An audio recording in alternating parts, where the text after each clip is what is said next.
if a pilot is flying around the curve of the Earth, then he should be dipping the nose down every 5 minutes. He should be dipping the nose down to stay around the curve. But the thing that really got me interested was, as you say, the gyroscope. In a plane, there is an artificial horizon, okay, and it's based on a gyroscope. And if you spin a gyroscope on a surface, it will want to stay upright. You can twist and tilt the surface as much as you like, the gyroscope will stay upright. So if a plane has a gyroscope and it starts following the curve of the Earth, the gyroscope would stay upright, which means the artificial horizon will start to roll backwards. But it doesn't. That's absolute proof that a plane flies over a flat surface rather than a curved one. Because I asked the pilot on my last flight, do you ever notice the artificial horizon rolling backwards? He said, no, but the artificial horizon has complex electronics in it to make sure it knows where it is on the Earth and it compensates. But I went to the manufacturer of the artificial horizon, and they confirmed to me that it's completely mechanical, nothing electronic in it whatsoever.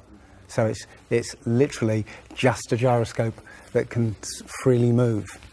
So that right there is proof to me that planes fly over a plane. None of it makes sense. The problem is that we're taught as children, this ball Earth lie, and you might ask as a child, what about the people in Australia? They're standing on the bottom of the globe, won't they fall off? And your teacher says, no, gravity. And you go, oh, okay. And you never go back to that question. But when you go back to it as an adult and start looking at it with a critical eye, right, the whole thing falls apart. As you say, the globe is spinning at 1,000 miles an hour. Neil deGrasse Tyson, who's a leading astronomer in America. I'm Neil deGrasse Tyson, bitch. Tells us that the Earth is not a perfect circle. It is actually an oblate spheroid. It's squashed and wider at the equator. Yeah. So Earth, throughout its life, even when it formed, it was spinning, and it got a little wider at the equator than it does at the poles. So it's not actually a sphere. It's oblate, and officially it's an oblate spheroid. That's what we call it. But not only that, it's slightly wider below the equator than above the equator. A little chubbier. A little chubbier. Yeah. Chubby's a good way. It's like pear-shaped. So my question to him would be, why is there land at the equator? Because water will move more readily than rock. So if the Earth is spinning, the water will be collected at the equator. I mean, if you spin a wet tennis ball, the water shoots off at the equator, essentially. So all the water will be gathered around the equator. So why is there land at the equator? Doesn't make any sense. The other thing that's about the spinning Earth is looking at the stars. Now, directly above the axis of spin is the pole star, Polaris, directly over the North Pole. And we're told that the reason that all the stars spin around the North Star is because the Earth is spinning at 1,000 miles an hour. Seems to make sense, because if you put a long exposure camera pointing at the North Star, you'll see the stars will make perfect circles around, perfect star trails. The only problem is the Earth is also orbiting the Sun at 67,000 miles an hour. The Sun is moving, dragging the Earth and all the planets up that way or that way at 600,000 miles an hour. So why do we see perfect circles? Because that's the slowest speed, that's slowest motion in that mix, And yet the Earth is moving 67 times faster that way and 600 times faster that way. So you should see the stars do all sorts of strange motions, but you don't. You only see them make these perfect circles. That tells me that it's the stars that are moving, not the Earth. The thing is, what the scientists will give you is calculations and and theories why that happens. But we have experience. We see things and they either make sense or they don't make sense. And what the scientists do is substitute our common sense and our intuition for calculations and theory. And we're supposed to believe the calculations rather than what we experience ourselves. There was a famous experiment back in the 1800s in England called the Bedford Levels experiment. Now, the Bedford Levels is a canal that is perfectly straight for 6 miles. Okay, so what a chap called Samuel Rowbottom did was he took a telescope, put it in the water about 8 inches above the water, and he had a friend, in a rowboat with a flag on the back, row all the way to the other end, and he was able to see the flag on the back of the rowboat the whole distance. Now, according to spherical trigonometry, the curve of the Earth is 8 inches per mile squared. So over 5 miles, that's 5 times 5, 25, times 8, which is 200, works out, that's 200 inches, which works out at 16 feet. That means the boat should have been 16 feet below the horizon. He shouldn't have been able to see the boat. Now, the scientists will say, oh, refraction and this and light bending around the Earth and stuff. But the fact is, it's perfectly flat. And he in his book, he puts forward many arguments that show that, or many experiments that show the Earth is always perfectly flat. They say that you see the mast, go down last. It's literally just the way your vision works. Yeah, it's perspective and atmospherics basically. The limit of your vision is supposedly 3 miles. And then after 3 miles, you're supposed to see the boat start to go over the horizon. It's funny that Neil deGrasse Tyson again says that, explains that you can't see the curvature of the Earth from a plane. He says this, you can't see the curvature of the Earth from a plane because you're not high enough. The Earth is so big that you can't get high enough to see the curvature. Yet, you can apparently see a boat go over the curvature over the distance of 3 miles, which doesn't make sense. The thing is, when you look out and you see a boat start to go over the horizon, if you suddenly get a pair of binoculars and look, it comes back again. And once it goes out of the sight of your binoculars, if you get a telescope, it comes back again. It doesn't go over any curve of the horizon. What we found, many people have done experiments with very high-powered zoom cameras, and they've watched a boat sail out to sea, and they've just kept trained on this boat. And what they see is, after a very long distance, you see an atmospheric effect where the bottom of the boat disappears and and the top of the boat inverts, so you see a sort of mirror image. And that, with your eyesight, basically the bottom of the boat just melts into the horizon. One of the best examples of that is the Antwerp Notre Dame spire, which can be seen something like 240 kilometers away from the spire. So that should be over a mile below the horizon, and you can still see it. There's been a few famous examples just recently of a man who took a picture across the Great Lakes from Michigan and was able to see, I believe it's Chicago, which he shouldn't have been able to see. And the television station basically said it was a mirage. This is from Joshua Nowicki, and what you're seeing here is a mirage. We typically would not be able to see this from the Lake Michigan shore. We talked about this last night. Conditions are right on the lake that we're actually seeing a mirage of the Chicago skyline. But They always say it's a mirage, but for a mirage to happen, you have to have very specific atmospheric conditions. And there have been so many people who've seen exactly the same thing on different days, different seasons, always the same. It's not a mirage. It's simply that you're looking across a plane. You see in a kind of pyramid shape. Yeah, you have a horizon at your eye level, and everything above the horizon will go down into the horizon. Yeah, everything below the horizon will seem to go up. Just like if you're in a long hallway, you'll see that the walls will start to move in, and the roof and the floor will start to move into the centre. Yeah, so literally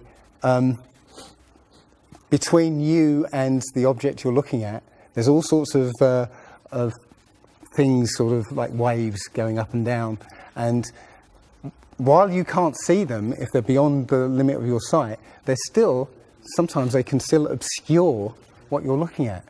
But it's just because they're between you and it. And it's just the way, it's literally perspective. It's better if I could draw a diagram, but it's a very difficult subject to get your head around if you're not used to it.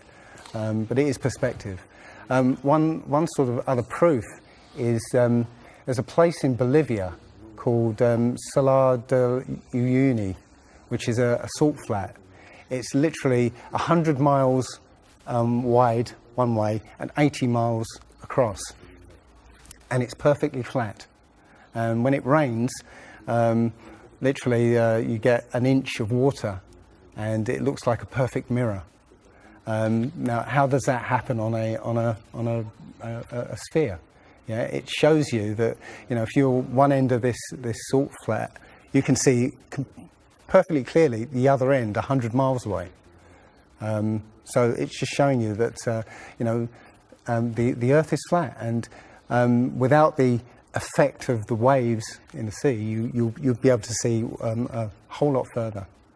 If you were to go to NASA and download one of their photos of the Earth in the moon's sky and put it in Photoshop, okay, drop the saturation and the levels down, you'll see that the Earth has been pasted in, because you'll see a rectangular box around the Earth.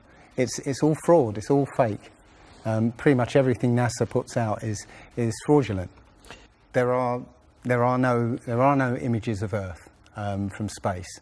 The only one that NASA actually claims is a photograph was from 1972, and it's the famous picture. It's got Africa sort of near the top, and it's the same picture they've been using for the last 40 or 50 years in every textbook. Every other image is what they call a composite. It's Photoshop. There was another layer to sort of simulate the atmosphere. And then there's this little bright spot. It's called the specular highlight. So it's the reflection of sunlight off of water. Those are the pieces, but you can't just slap them all together. It just didn't look realistic. It looks kind of flat, or the clouds are sort of too see-through. So I just hit Command Z a lot. There's artistry to creating the world. What I imagine it to be. Unfortunately, I'm not an astronaut. I've never been to space. But I've looked at these images over and over again, trying to sort of get the essence of it. It is photoshopped, but it's has to be. It is photoshopped, but it's has to be. It is photoshopped, but it's has to be. It is photoshopped, but it's has to be. And many of us have been looking at these images of Earth, including the one they called the Big Blue Marble, which was released in 2002, I think. Again, when you zoom into it with Photoshop, you'll see where they've used the clone tool in Photoshop to take a picture of one of the clouds and stamp it in various places around the picture. They got lazy. In another image, they've even photoshopped the word sex in the clouds, which is a subliminal tool they use to get people to sort of relate to something. They literally, you can look at this and you can find it on NASA's website. In a video I'm working on at the moment, I've got video from what they call the Galileo space probe, as it left Earth, it took a series of shots of Earth, apparently. And you see that over the course of 25 hours, the clouds never move. Okay. Now, I happened to find some pictures of satellite pictures of Earth, and I noticed that in these separately taken satellite shots, the clouds were exactly the same as the ones in this Galileo shot. So it's a cloud map. It would be very simple indeed to just silence everybody, put an end to this topic once and for all, turn the Hubble round and show us Earth in real time, zooming in onto a place so that we can see what's happening at that place, and we know that there is something up there looking down on us from space. But they will not do it. They can't do it. It can't. It doesn't exist. It literally doesn't exist.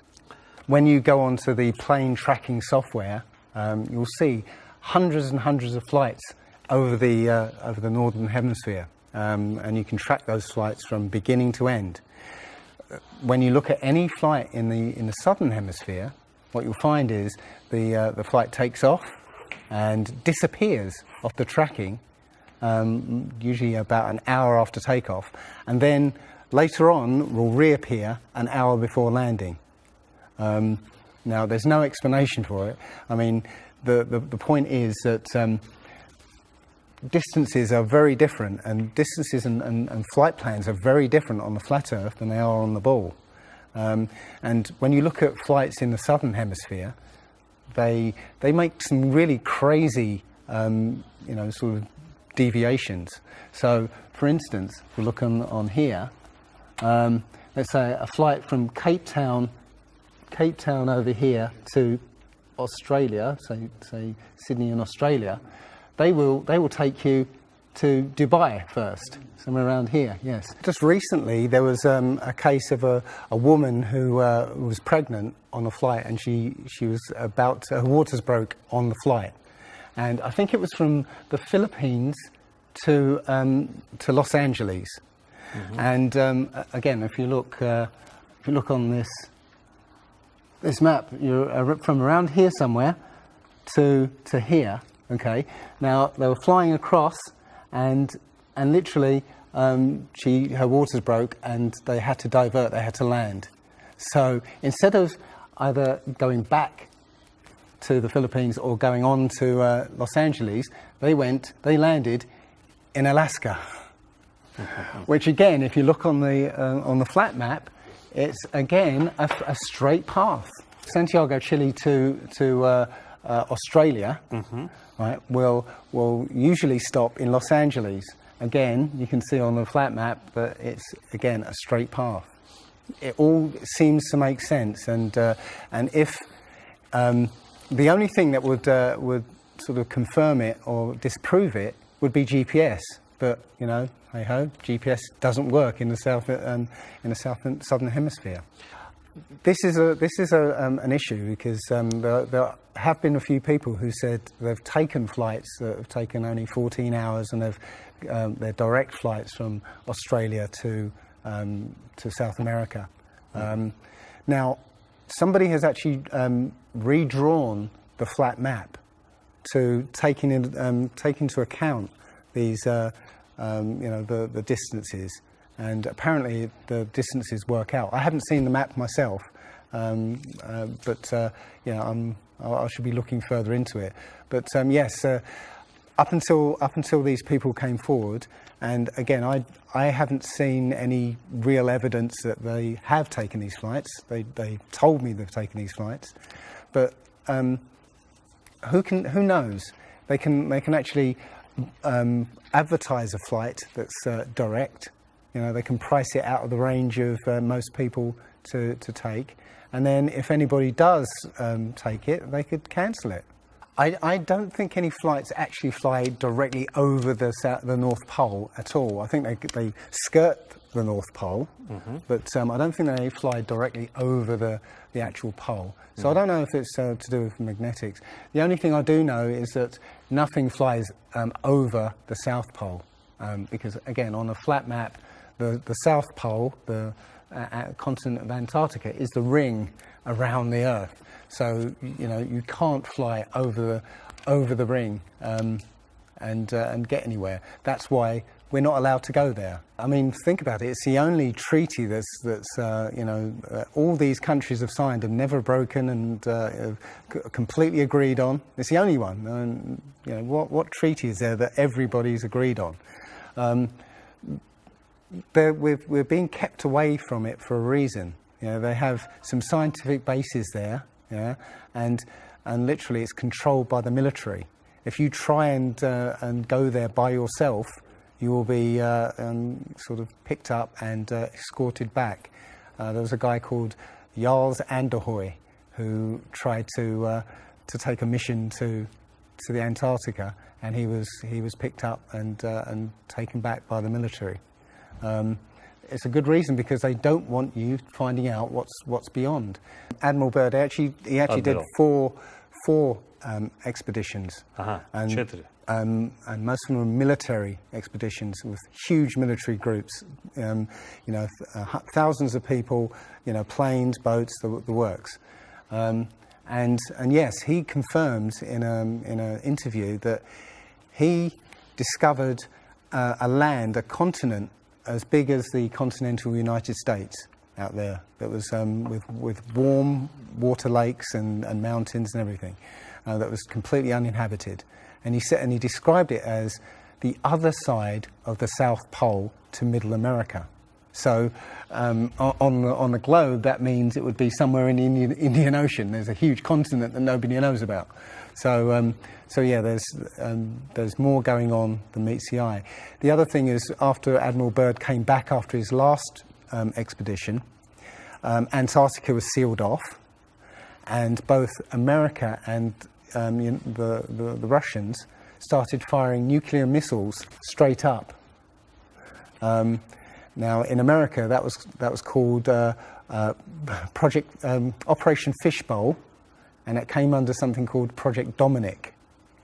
Well, Fishbowl makes sense, because it seems like Admiral Byrd found the edge of the dome, while he was out there.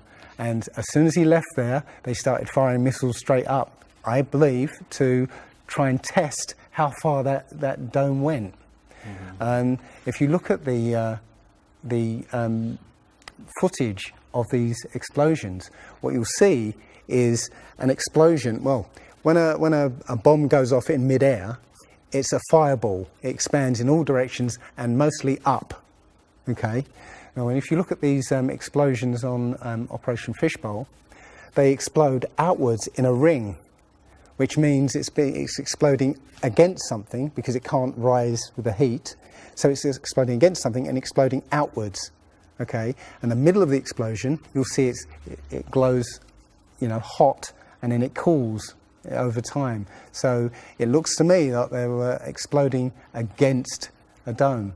Now, I said it was Operation Fishbowl, obviously Fishbowl, but there's a chap called Rob Skiba who discovered that the Project Dominic, the word Dominic means of the Lord, Fishbowl of the Lord. So I believe they clearly know that we're in an enclosed system, and Admiral Byrd found the edge, and they've tested to see how far it goes up. They will also say that if a sniper is trying to hit something a great distance, a couple of miles away, they have to take into consideration the spinning of the Earth, because they say that as the bullet leaves the muzzle of the gun, it's now independent of the rotation of the Earth. So, the Earth will spin away from where the bullet, and you have to take that into account. They say that about artillery shells as well, but it's not true. If that was true, a sniper would have to spend ages and ages calculating how to make that shot, and they don't. They literally take into consideration the wind and the elevation, and they don't take the Coriolis effect into consideration at all. Also, planes. If that works for bullets, if bullets, as soon as they leave the Earth, they're now independent of the spin, then why doesn't it work for planes? Yeah, there's a video on YouTube that actually tries to explain that the Coriolis effect works by using the example of a paper plane. You have to throw it. If you throw it north, the Earth will spin and the plane will land sort of east. But if you take the idea of a real plane, a plane would have to aim north to go east in that case. But that's not what happens. And if that was the case as well, planes would have to land on runways that are moving. And that would be impossible. But how is it that you can take a flight from London to New York and it will take exactly the same time as a flight from New York to London? Yeah, one's with the spin of the planet and the other one's against it. So it doesn't make sense. They'll say that the whole atmosphere is moving, yeah, with the planet, but that doesn't make sense either, because the atmosphere, say it's that thick, the top layer of the atmosphere will be moving slow, and as further you get in, will be moving faster. So how, if everything is moving like that, how do you get a light breeze that blows against the spin of the planet? How do you get a breeze that goes from north to south? It just doesn't make sense. And again, science will give you calculations and esoteric ideas, but you can go out and look for yourself, and you'll see what makes sense and what doesn't. The other thing is that we have senses to be able to sense acceleration. Yeah, you get in a car and somebody puts their foot down, and you get thrown back in your seat. You can feel the acceleration. Yeah, you can feel changes, very minute changes of acceleration.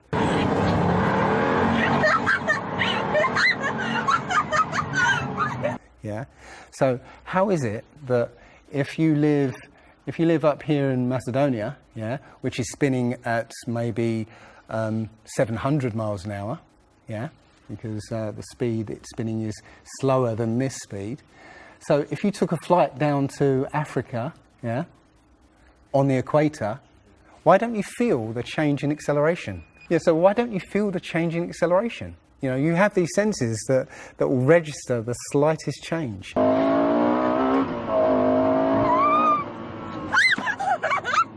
Yeah, but you get off the plane there and you don't feel dizzy, because now you're moving a lot faster. So no, it doesn't make sense.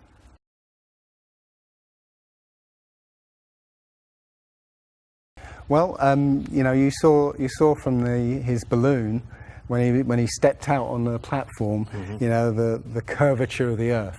Yeah, it looked very obvious. Oh, everybody pointed it and said, "Oh, look, there's a curvature." But when you actually looked at the ground, when you looked at the Earth, well, it was New Mexico. That's where he jumped. The whole Earth that you saw there was New Mexico. So if that was a curvature, the Earth must be very, very small indeed, and New Mexico must take up a huge part of it. Yeah, it was a fisheye lens to curve that, to make that curve. And when he jumped, it took, I think it took him like 2 hours to get to that height. Yeah, he went straight up.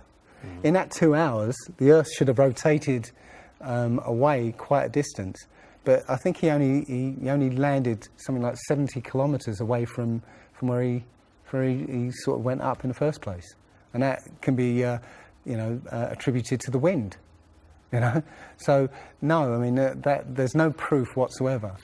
There is so much to this. As I said, if you start looking and asking questions about the very basic things, you'll find that the answers you were given as a child just do not make sense.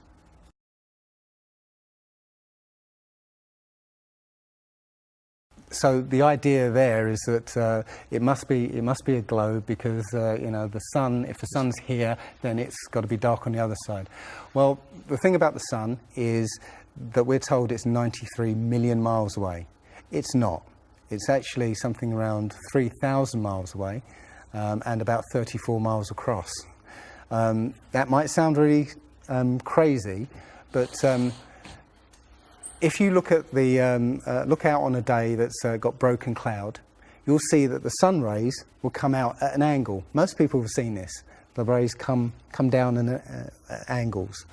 If the sun was 93 million miles away, then all the light will be coming parallel. So if you imagine, there's no way to show 93 million miles, but something way, way over there, all the light that reaches this globe will be parallel. There's no way that light can come that far and spread out like that. Now, if you follow those light rays, you'll see exactly where the sun is. And as I said, it works out to be about 3,100 miles. Now, if that's the case, and the sun is circling over this flat plane, yeah, its light range is limited. So it's illuminating the part of the Earth it's like over at the moment. So, say over Europe, it might, or over South America there, it's over there. Well, Australia's going to be in the dark because the sun isn't going to throw enough light to illuminate Australia. Yeah. Now, most people say, well, I see the sun rise and set. How can that be if it's just going round in a circle? Well, that's perspective again. If you actually see video of the sun coming up and going down, many times you'll see that the sun starts off as it's coming up very, very tiny, and it gets bigger as it gets closer to midday and then gets smaller again.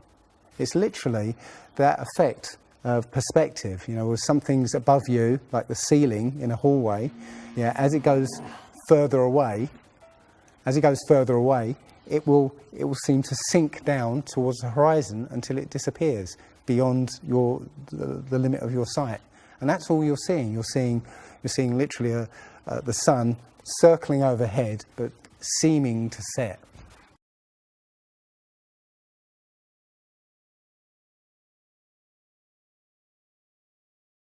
There was a team in California that launched a rocket 75 miles up. And you can find this video on YouTube. It's difficult to watch because the cameras, there were 7 cameras on this rocket, and it was spinning as it went up, so it's very, I say, difficult to watch.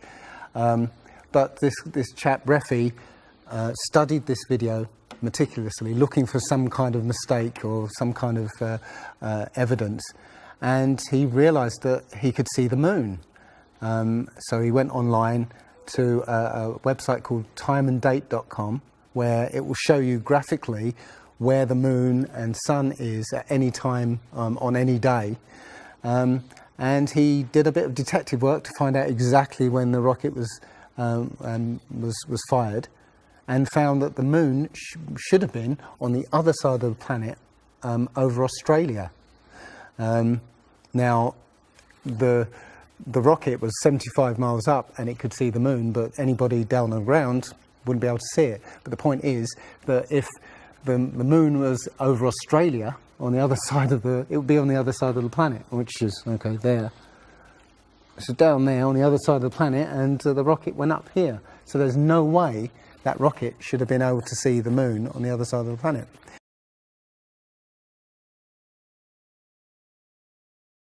If you watch the trajectory of the space shuttle, it doesn't go straight up.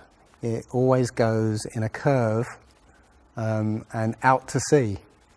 The point is that they actually go horizontal. The space shuttle goes horizontal. It never goes any further up. It goes horizontal, very, very low down in the atmosphere, because it drops its external tank while it's still in the atmosphere.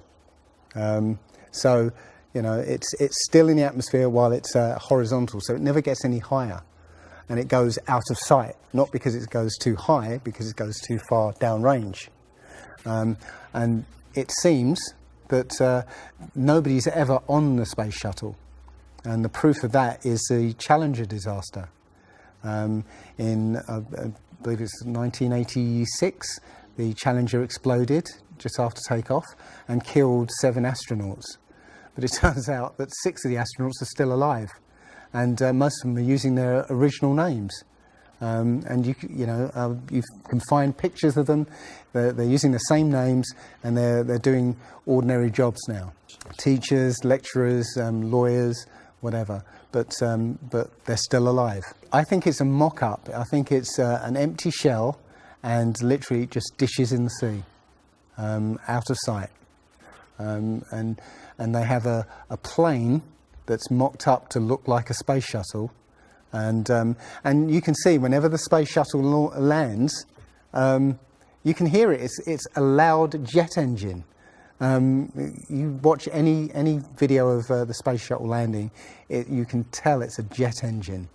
It's a jet-powered aircraft. That's it. It's not a glider. In my video, I show you a glider, how that seems, and then I show you the space shuttle, and yeah, it's not a glider. It's an aircraft, and that's what they're fooling us. Taking billions of dollars in and giving us images and fake planes for that 10 billion, you know, however many billions of dollars it is. That you've got the external tank and the space shuttle. Yeah, it's like horizontal at this point, and then they drop the tank. Okay, now the space shuttle isn't powered at this point because the tank has all the fuel. Yes. Okay, so when the engine stops, the tank is dropped. Basically, the space shuttle and tank should follow the same path because neither of them are powered. They should both fall in the same way. Now, because the tank has all the fuel, those pods on the back of the space shuttle aren't fuel tanks. They have a very, very small amount of fuel in there for orbital manoeuvring. But from this point, which again is still in the Earth's atmosphere because the tank, you know, is falling there, it now has to go from there into orbit. They haven't got the fuel there to insert it into orbit.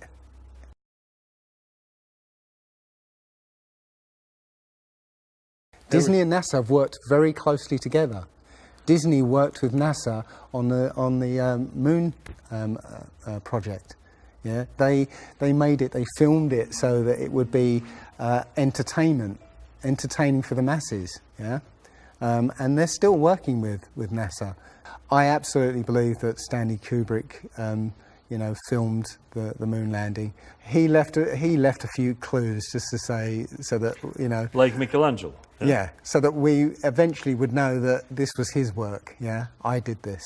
It's a joke. It was meant to fool people in 1960s. So you got like clear footprints, but yet you don't have where an impression where the pads of the lunar lander were. Or a blast crater where the engines were blasting downwards, and also the camera followed the capsule straight up, right, and it followed it very precisely, right, and it stopped when it started to pitch over, right. Now, NASA says, "Oh, we did it remotely." Well, there was a 2 or 3 second delay between sending signals and the camera starting to respond, and then another couple of seconds for them to see what's happened. So it's next to impossible to get that sort of accuracy with that kind of and it's only done once. I mean, they can't sort of keep doing it over and get it right. You know, they do it once and they got it right the first time. So no, it's either they left an astronaut on the moon to film them, or it was fake. It was fake. It was absolutely fake. There's not too many people involved in this. I mean, NASA controls space as such. The other agencies have popped up, but literally it's a money-making scheme. NASA makes, you know, hundreds of billions of dollars a year. Dobra, Rusy. Okay. The Russians, okay, they're getting in on the act as well. You know, they make money from this. And have you seen the imagery that they put out? The Chinese have put out, or I think it was the Japanese that put out images of Earth from the moon, and it looks even more fake than NASA's ones. It's a money-making scheme, and they're all joining the bandwagon. But you know, that isn't the first thing that's been hidden over the years. I mean, we're all driving petrol cars because 100 years ago, the Rockefeller family basically cornered the market on oil, and the car industry was going electric. So, you know, all cars would have been electric from the get-go, but they basically forced everybody to use petrol cars, and have hidden this secret. And literally, you know, we could be running around in electric cars that have unlimited mileage by now, but we're still using these 100-year-old machines, dirty machines, because of a secret that's been kept. It's easy. If everybody's been trained into believing that this is real, right? And there's space, and it's within our interest to explore space and you know, go to the moon, go to Mars. Yeah, people will pay for it, and they're making billions. Mm-hmm. And yeah, there's more to it, because I believe there's a big deception coming, and it's to do with aliens, because now since Roswell, 1947. That was the first time anybody had ever understood the idea of aliens. But since then, we've been bombarded with science fiction and the idea of aliens. And most people believe there are aliens out there. So they've prepared us for an alien invasion or an alien saviour.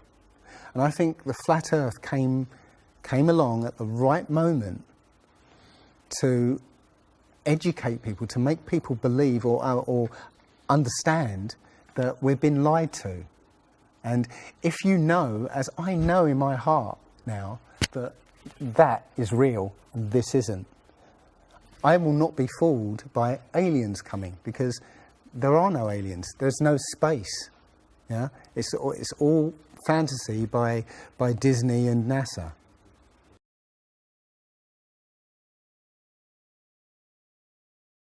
Well, the Bible has a very, very clear view of what this place is, and it matches that place more than it matches this. Okay, and what it says is the great deep is under it, just water. It's just deep water, and above the firmament is water. And you know, it says in Genesis that he separated the water below from the water above, and made a space. And then made dry land appear out of the water. So what's under the flat Earth? Well, it's water, and it just goes on. Again, I don't know for sure, because I've not been under there. I don't know what's past the outside of, or the you know, the first few hundred miles of Antarctica. But everything I've seen over the last year and a half tells me that is true and this isn't. And I'm starting to believe and trust my intuition about this.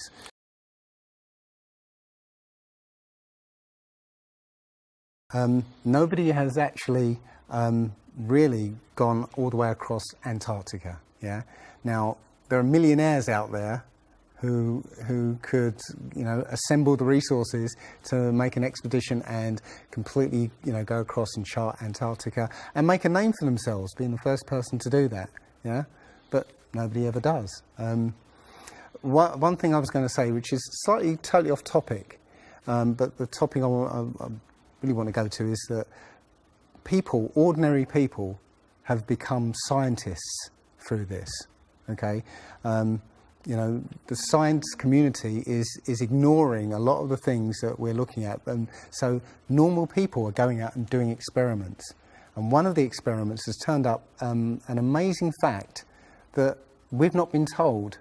And it destroys the whole idea of this heliocentric system.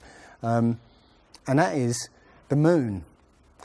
If you get a piece of card, put it on the floor, and sort of you put another piece of card to act as a barrier for the moonlight. So you have the moon above, card on the floor, and a piece of card in front to shield half of the card.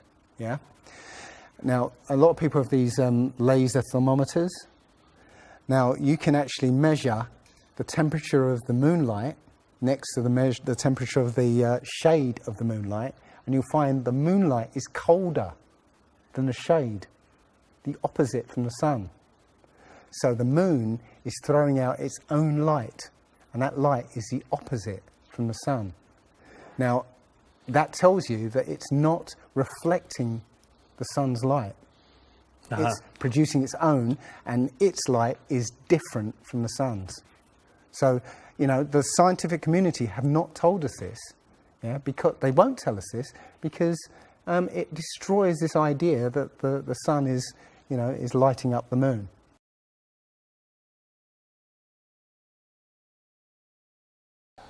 This world is very different from what most people think it is. There are very powerful people who essentially rule this world right now.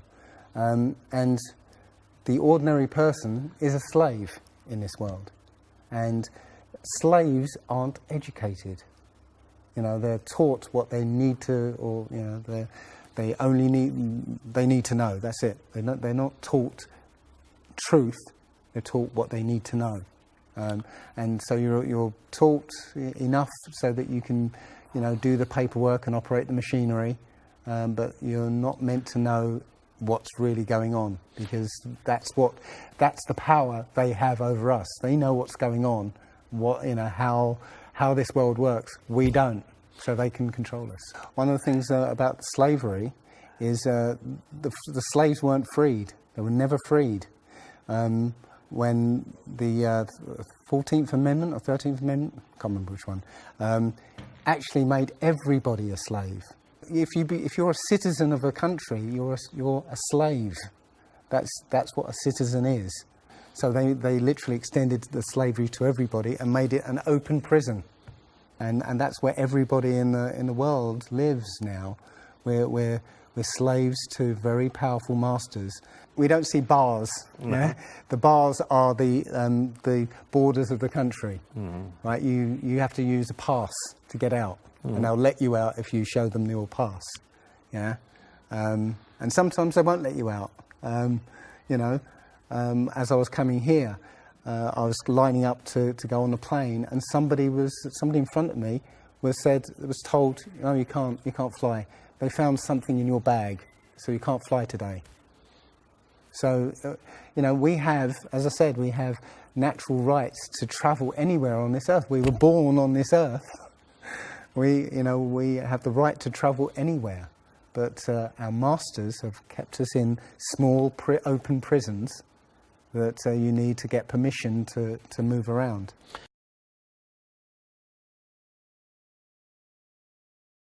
This idea that, billions of years ago, nothing exploded and then everything came out of that nothingness, ridiculous.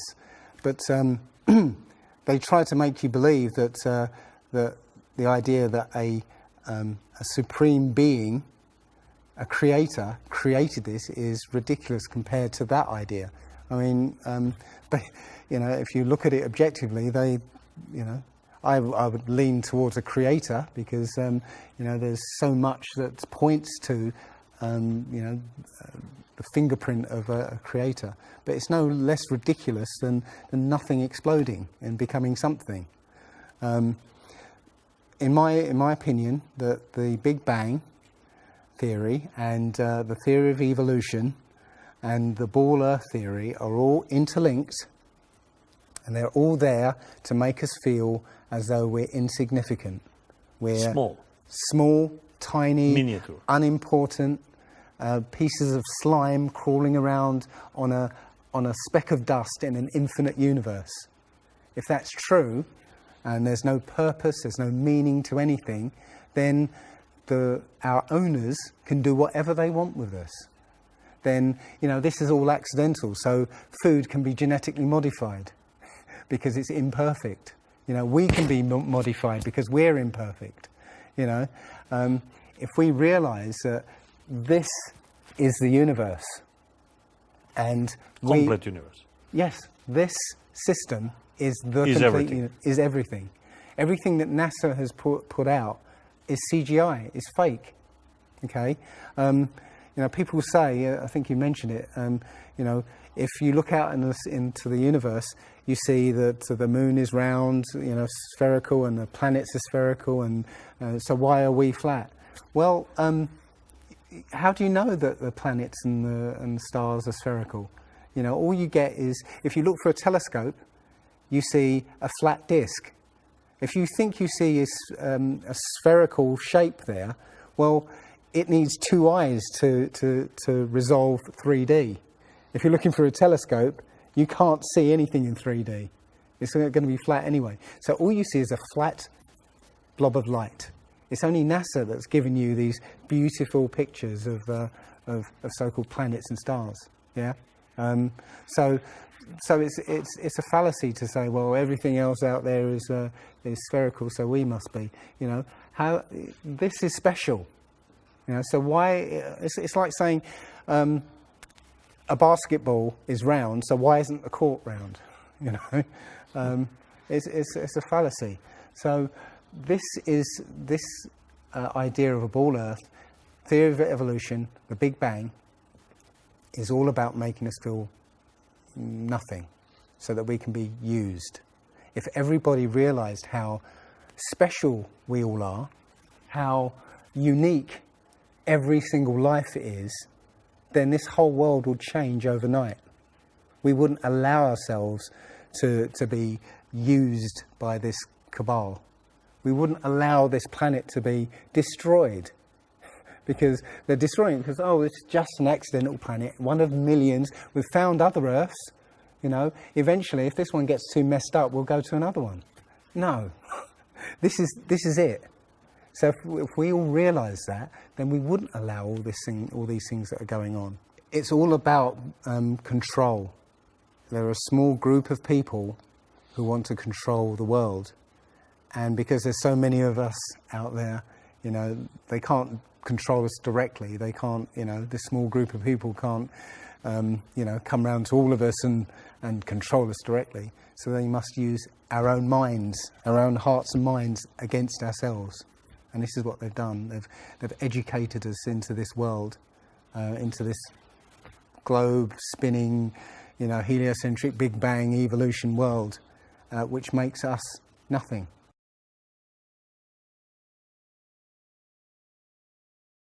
This is amazing because when I first started looking, it was about a year and a half ago, I looked on YouTube and there were maybe about 100 videos, not even that probably, and nobody was talking about it, right? And then over 2015, it exploded. There are thousands and thousands and thousands of people looking at Flat Earth now. And what happens is that you'll watch something or read something, and something will strike a chord in your mind, and you'll think, yeah, I've always wondered that. And what will happen is you will start feverishly researching. I mean, what happened to me was, as soon as I got that, I spent every waking hour looking for things and testing things, and this seems to be replicated with thousands of people around the world who suddenly come into this. They start, you know, researching and getting a passion for this, because this is what I think, it's the truth. And we recognise the truth when we hear it. And we feel it. And this I believe, has come at the exact right time, so that we awaken to what's going on in the world. Nothing else, 9/11 even hasn't awoken people, right? To this extent, For me, I've been an atheist for 40 years. From the age of 13, I didn't want anything to do with God and Bibles and whatever and religions. And now I know for a fact there is a creator. I've seen his fingerprint, not just with the flat earth. Everything I've done in the last 5 or 10 years has led me to see that there is a creator now. and there's a great many people out there who have had exactly the same revelation as I have, and it is. I'm now following the commandments and trying to be the best human being that I can be, because I think it was a guy called Kent Hovind who said there are only two possibilities: either there is a God or there isn't, and both of them are terrifying. Yeah. If there isn't a God, then nobody's in control. We're hurtling through space, and there's no plan, and there's no nothing, and that's terrifying. If there is a God, then we'd better find out who he is and what he wants and do exactly what he says. And it turns out that he gave us very specific instructions on how to live. And they're not rules as in laws that you must follow because or put you in prison if you don't. No, these are rules to live by, to make a harmonious world. Don't harm anyone, don't kill anybody, don't steal from people, don't covet people's items, Don't lie. Don't lie. I mean, these things are written in our hearts anyway, yeah? But we're in a society that that legalizes all of the 10 Commandments. The policemen and soldiers can kill. They're allowed to kill. Politicians can lie. They can lie. They're lying all the time. They're lying all the time. Police have been told that they are allowed to lie to try and get to catch somebody. Yeah, they're allowed to lie. Everything in the 10 Commandments is legalized in this society. That tells you who runs this society. Yeah.